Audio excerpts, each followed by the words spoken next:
l'article 83 est un produit d'épargne retraite comme il en existe d'autres. C'est un produit d'épargne retraite qui correspond en fait à un contrat d'assurance de groupe, donc qui est souscrit par une entreprise ou par un groupe d'employeurs auprès d'une compagnie d'assurance. Ça peut être évidemment une société d'assurance privée comme AXA, mais ça peut être aussi une mutuelle comme la Maïf ou Mutavie, ça peut être un organisme de prévoyance aussi. Et ce contrat, ensuite, chaque salarié adhère à ce contrat de manière obligatoire. L'entreprise bénéficie d'un avantage fiscal des décharges de cotisations sociales à abonder le contrat, à abonder le compte personnel de chacun de ses employés.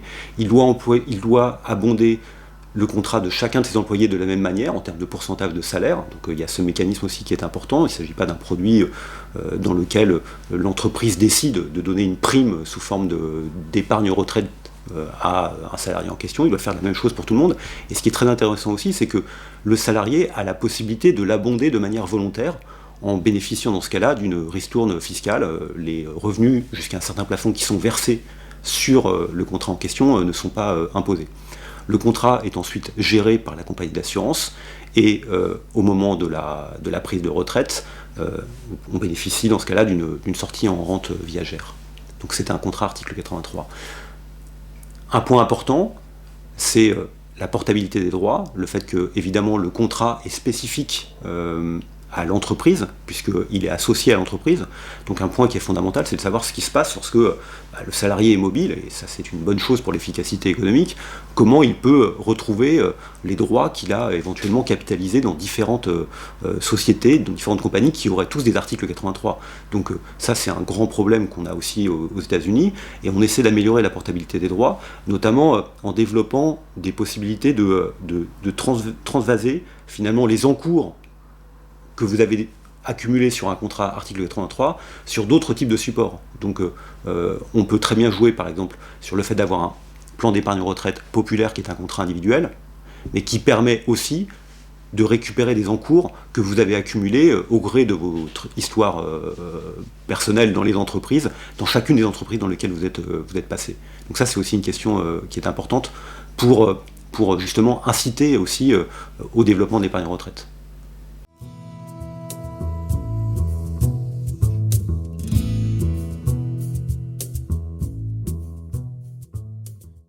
Finalement, chaque personne, il peut être salarié, il peut être un individu, a la possibilité d'accéder à beaucoup de produits d'épargne retraite supplémentaires. Il peut avoir un PERP, tout le monde peut avoir un PERP, il peut avoir un contrat Madelin s'il est artisan ou s'il est indépendant. Dans son entreprise, peut lui proposer, ou il doit adhérer à un contrat article 83. Il peut développer de l'épargne salariale pour la retraite via un PERCO. Il y a d'autres dispositifs qui existent encore. Quand il est fonctionnaire, il a accès à Préfonds, à Corem. Donc on voit qu'il y a plein de dispositifs de ce type-là. Donc la question ensuite, c'est pas simplement celle du montant d'épargne retraite supplémentaire, mais c'est aussi la capacité que l'individu a à arbitrer, à faire des choix entre ces différents dispositifs. Et donc la question aussi de voir comment ces dispositifs peuvent s'articuler ensemble, comment on peut passer de l'un à l'autre. On a discuté du contrat article 83, on a vu qu'il était important qu'on puisse avoir une portabilité des droits qui puisse éventuellement se loger par exemple dans un PERP, ce qui serait une solution idéale, mais pour que tout ça soit possible, il faut aussi que l'individu ait la possibilité de comparer ces contrats et de regarder leurs caractéristiques, à la fois en termes de rendement financier, en termes d'avantages fiscaux, en termes de prestations, de type de sorties, rente viagère ou éventuellement d'autres types de sorties, quelques sorties en capital par exemple pour le PERCO. Donc il faut donner plus d'informations sur tout ça pour que l'individu puisse choisir. Et il me semble qu'une difficulté auquel on est en France, auquel on fait face en France, c'est qu'il y a beaucoup de produits et il n'y a pas suffisamment de transparence sur les modalités de chacun de ces produits, notamment sur le niveau des rendements financiers associés, sur le niveau des fees, des rémunérations des intermédiaires financiers, notamment des compagnies d'assurance qui sont associées à tout ça. Et je crois que c'est vraiment un point qu'on doit développer énormément, parce que si on donne plus de latitude aux gens pour faire des choix, il faut aussi leur donner plus de transparence pour que ces choix soient bien éclairés. On en est loin en France. On prend l'exemple des PERP, les plans d'épargne retraite populaire, c'est un bon exemple, parce que sur ces produits, il y a un effort de transparence important qui a été fait, donc il y a un contrôle par des associations qui gèrent ces plans d'épargne retraite populaire et qui discutent de ce point de vue-là avec les organismes d'assurance. On n'a malheureusement pas de dispositif équivalent pour les Madelins, on n'a pas de dispositif équivalent pour les articles 83, et je pense que c'est important, si on veut développer tout ça, qu'on accroisse la transparence autour de tous ces dispositifs. Il ne s'agit pas simplement d'une question réglementaire, même si je pense que la réglementation doit évoluer, mais c'est aussi quelque chose qui dépend de la capacité peut-être à de nouveaux acteurs, des sociétés de conseil, peut-être le développement de la fintech, qui permettrait de diffuser des informations qui soient de meilleure qualité auprès des épargnants.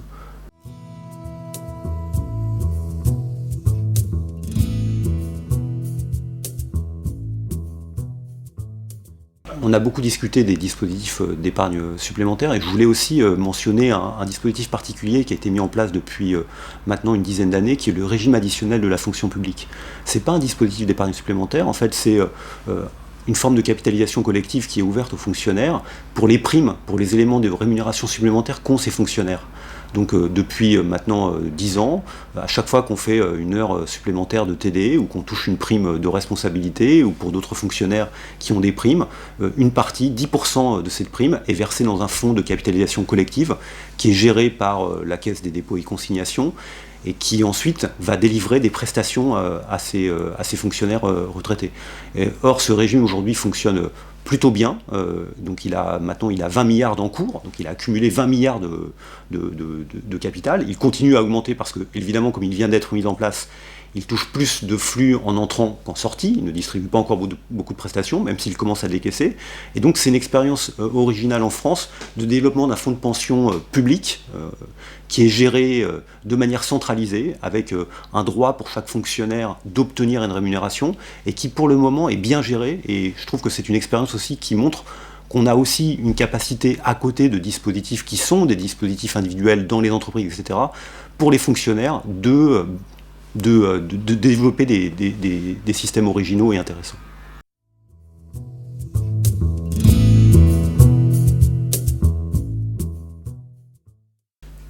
Alors, pour définir les encours des contrats d'épargne retraite, ce qui est important à comprendre, c'est que ce sont des contrats d'épargne retraite qui sont à cotisation définie. Il s'agit en fait d'un compte. L'individu, celui qui souscrit à ces contrats, connaît parfaitement le montant qui a déjà été accumulé par ses abondements, les siens et éventuellement celui de son entreprise, et donc il connaît le montant de la cagnotte qu'il a à disposition pour lui servir ensuite des prestations au moment de sa retraite. Donc ce qu'on appelle les encours, c'est précisément la valeur de tous ces produits financiers qui sont déjà contenus dans l'enveloppe en question. C'est la valeur de ce qu'il y a dans la tirelire. Donc là aussi c'est très important parce que finalement s'il y a une bonne information sur la valeur qui est contenue dans la tirelire, ça donne aussi au ménage la capacité de connaître le montant de prestations auquel il aura le droit, moyennant bien sûr la réalisation d'un certain rendement financier à échéance de sa retraite. Il y a toujours cette question du risque financier qui accompagne ces produits. Mais ce montant est individualisé. Donc il y a aussi un point qui est très important, c'est que ces contrats d'épargne retraite dont on parle, ce sont des contrats qui sont souscrits à titre individuel ou collectif, mais le droit que chacun a de ce contrat est parfaitement défini. La propriété du contrat est parfaitement définie pour celui qui a cotisé à ce contrat.